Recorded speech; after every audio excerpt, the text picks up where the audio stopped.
Shalom a todos e sejam bem-vindos ao nosso curso de hebraico. E como sempre, para aquecimento, vamos ao Aleph Beit. Aleph, Bet, Gimel, Dalet, Rei, Vav, Zain, Het, Tet, Yud, Kaf, Kaf Sofit, Lamed, Mem, Mem Sofit, Nun, Nun Sofit, Samer, Ain, P, P Sofit, Sad, Sad Sofit, Kof, Resh, Shin, Tav. Feito o aquecimento, vamos para a gramática Page Kelly, que eu quero pontuar aqui para vocês algumas coisas da explicação que no PDF você é só digitar a página 22, né, que é logo embaixo daquele exercício anterior do vídeo anterior. As vogais longas são Kamet, Sere, Sere Yud, Hirik Yud, Holem, Holem Vav e Surak. Vamos lá. A parte do Yud, né, o Yod, né, que é este aqui, tá vendo que ele tem um pontinho, ele tem o Yud, né, ou Yod, e tem dois pontinhos. É importante lembrar a vocês que na leitura em hebraico, o Yud com um ponto, ele é lido da seguinte forma. Por exemplo, aqui nós temos o Yud, né, vamos desenhá-lo aqui melhor, nós temos o Yud, e nós temos um pontinho, então aqui nós lemos I. Quando nós temos o Yud e nós temos um traço, então lemos Ya. Vejam que ele é diferente das demais letras nesse aspecto. Então quando nós temos o Yud e dois pontinhos, Ie. Ou se tivermos três pontinhos, também Ie. Se tivermos o Yud e tivermos um pontinho em cima, é Yo. Então note que o Yud ele é diferente da forma em Aleph, Beit, Gimel e assim por diante. Agora eu quero mostrar para vocês, no dicionário, talvez vocês não tenham esse dicionário hebraico, quero mostrar algumas palavras que é lida da seguinte forma, a qual eu mostrei aqui para vocês. Aqui nós temos a palavra Yasmin, em hebraico. Tá vendo aqui, ó, em português, Yasmin. Olha, reparem o Yud. Vou dar um zoom aqui para vocês. Olha aqui, Yud com o traço, né? Via de regra, o traço vale A. Então, ó, Yasmin. Note que os dois pontos é o E curto. Então, eu não leio Yasemin. É Yasmin. Vamos ver um outro Yud.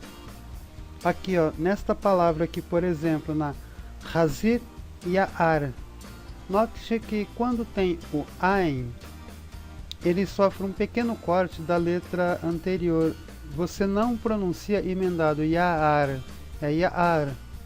Um corte, ele é bem sutil na pronúncia. Tá vendo aqui, ó, Ya'ar, o Yud com traço, então ele valendo Ya. Vamos ver mais uma palavrinha. Tá vendo na palavra Yeshu? Tá vendo? Ó? Yud com dois pontos, né? Você tendo dois ou mais pontos, por via de regra, você tem letra E. Então aqui, ó, Yeshu. Então aqui só para exemplificar para vocês, no exemplo dado aqui na gramática Page Kelly, a forma que é usada o Yud. E também aqui, né, como vocês já sabem, que já foi falado nos exercícios anteriores, o Holem, né, que é o pontinho que vai em cima ou embaixo do Vav, ele em cima vale O, embaixo vale U. Então, esses são alguns pontos, por exemplo. Aqui, as vogais breves são Patá e Segol, Hirik, Kametz, Hatuf e Kibbutz. Kibbutz são aqueles três pontinhos seguidos um embaixo do outro. Um outro ponto que eu gostaria de dar a vocês aqui, esclarecer a vocês, é o Holem, que é esse pontinho que vai acima da letra, que precede a letra Shin. Ela pode juntar-se ao ponto diacrítico no canto direito. Seria da seguinte forma: se a letra que segue o Shin, ou que antecede Shin, ela também leva um ponto acima, o ponto de Shin também se soma-se ao ponto da letra que precede ou antecede. fazendo com que seja um ponto só para as duas letras, né? Aqui até dá um exemplo aqui, olha só, como a palavra sonê, tá vendo? Sonê. Essa palavra aqui, o shin, né, ele está com som de sin por causa do ponto à esquerda, só que ao mesmo tempo ela também tem som de o, porque lembre-se que um ponto, um rolen, acima da letra ele ganha som de o. Vamos exemplificar aqui para ficar mais claro. Então vamos lá, nós temos Aleph, correto? Um ponto acima, o Aleph vale o, correto? Então nós temos o Shin. Um ponto à direita é Shin. Um ponto à esquerda é Sin. Porém, se eu for escrever uma letra ou uma palavra que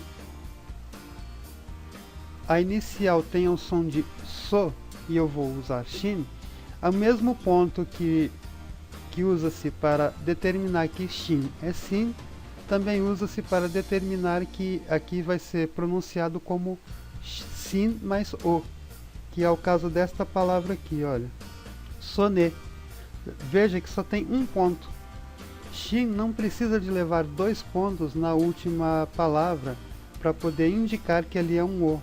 Ou como, por exemplo, se eu fizesse isso, olha, desse um ponto para indicar que é Sin e desse um outro ponto para indicar que é O. Não precisa. Um único ponto você unifica e um único ponto indica as duas coisas quando Shin ou Sin está na palavra.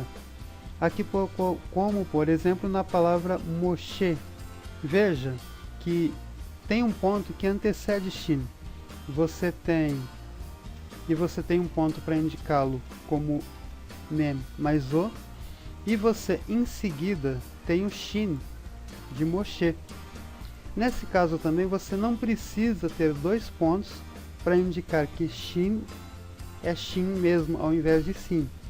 Então você só unifica, né, os pontos, e aí um ponto só serve para indicar que o Mem tem som de M mais O e Shin tem som de Shin, correto?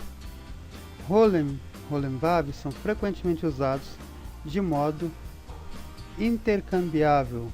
Por exemplo, o adjetivo plural masculino bom pode ser escrito tovim.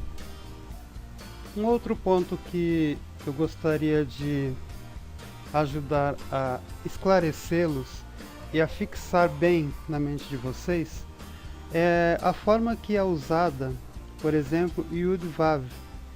Às vezes na palavra, geralmente quando o Yud ele está mais ao final da palavra, ele se torna uma letra muda. Vamos observar aqui, quando a consoante Vav é adicionada a essa terminação, como frequentemente ocorre nas terminações plural dos substantivos, o som resultante é um A longo seguido de Vav. Aqui, por exemplo, essa terminação aqui é um A longo seguido de Vav. Então aqui nós temos o Nun, nós temos o traço com um pontinho embaixo, tendo traço você já sabe que é A. Você tem o Vav, só que você tem Yud no meio. Aqui você tem o Bet, então só para fixar, então nós temos Bet, Patar, Nun, Patar, Yud e Vav. Então aqui Bet e Nun, nós temos a palavra Ben, correto? Não estou considerando o traço, mas apenas considerando a raiz da palavra, que é filho, correto? Então quando você tem Banav, aqui você tem uma forma plural. Então Banav, seus filhos, quando você tem o Vav e Yud plural. Só que aqui você pronuncia, em vez de pronunciar Banaiv, é Banav. Veja que o Yud, ele apenas, junto com o Vav, ele indicou a forma plural, mas ele perdeu a sua pronúncia, tornando-se uma letra muda. Por isso que vem aqui, ó, portanto, a palavra que designa os filhos dele, né, ou seus filhos, né, essa terminação aqui, ela tem essa indicação, os filhos dele aqui é terceira pessoa plural, não se engane, né? Essa daqui não é a forma singular, né? é pronunciada banav. Olha só. Um acento circunflexo sobre o segundo camis indica que este foi combinado com yud para formar uma vogal caracteristicamente longa. O vav seguinte funciona como consoante final da palavra, porque uma vez que você decora muito bem o alfabeto, que você começa a compreender a regra de pontuação, a partir daí você já começa a ler a palavra, mesmo que você não entenda exatamente aquilo que está lendo, mas a palavra em si você já lê. Então eu quero aqui também, como exercício final, quero que vocês acompanhem para nós fazer aqui algumas leituras de algumas palavras para vocês irem se acostumando com letras, com pronúncias e com pontuações. Vamos lá, aqui ó, jeitoso, kishironi, então, kishironi, jejuar, latsum, vejam que o Holem, ele também serviu, essa pontuação de cima, ela serviu para o Vav, para indicar que Vav também está flexionado para O, e serviu também para indicar que o próprio Vav também continua com o som de O, então não preciso ler Tseom, é Tsom, e aqui Latsum, e aqui ó, Yeshu, e aqui por exemplo, ó, jiboia, né, lembra do Jardim do Éden, né, a serpente, depois eu quero mostrar esse texto para vocês, a serpente lá em Gênesis é chamada de Nahash. Veja, neste caso aqui, como o Shin ele não tem pontuação embaixo, ele fica como se fosse um SH final, né? Eu não preciso ler Nahash, é Nahash, então ele ficou esse som assim, sem um som curto, né, para as regras hebraicas. Por exemplo aqui, pigum. Veja, o Vav, né, o Holem Vav, com o Holem embaixo de Vav, indicando que Gimel vai ser pronunciado, né, com um som de U somado com Vav. Por exemplo aqui, Tarshitan. Aqui porque Tarshitan, eu não preciso pronunciar, por exemplo, Tarshitan, né, joalheiro, porque dois pontos, um embaixo do outro, a pronúncia se torna breve, a pronúncia se torna curta. Então aqui ó, o pontinho dentro de Tav significa que aqui é uma sílaba tônica.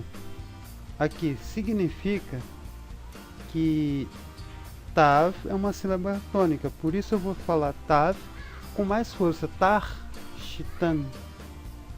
Aqui, por exemplo, no outro exemplo, nós temos Hanut Hashtim, porque Tim é a forma plural, né? Por exemplo, aqui seria joalherias, né? Mas como é uma adaptação à forma portuguesa, então aqui coloca seria joias, né? De um modo geral, então é uma forma plural. Aqui nós temos também João Ninguém, que é uma expressão aí do dia a dia que foi adaptado para o hebraico, que seria assim, olha. Aqui como nós já temos de cara uma pronúncia breve, ela seria assim, ó, Klumi. Veja que eu não precisei pronunciar Kelumi, Klumi. Aqui por exemplo, Bli Erer, não preciso pronunciar Beli Erer, Bli Erer. Aqui, por exemplo, jocoso é Matzrik. Em vez de ser Matzerik, é Matzrik. Então, estes são algumas dicas de leituras da língua hebraica que eu desejei aí deixar para vocês procurarem ter assim, um bom entendimento de pontuação, pronúncia, ou como, por exemplo, quando a pessoa está aprendendo o Aleph Beit, em princípio a pessoa tende a achar que Yud sempre tem o som da pontuação ou traço que está em cima ou embaixo, e tende a achar também que em momento nenhum ele é uma letra muda, já que nós temos pelo menos duas letras mudas bem definidas na língua hebraica, que é o Aleph e o Ain. Então são essas dicas que eu gostaria de deixar para vocês, espero que vocês tenham entendido, e Shalom, Shalom.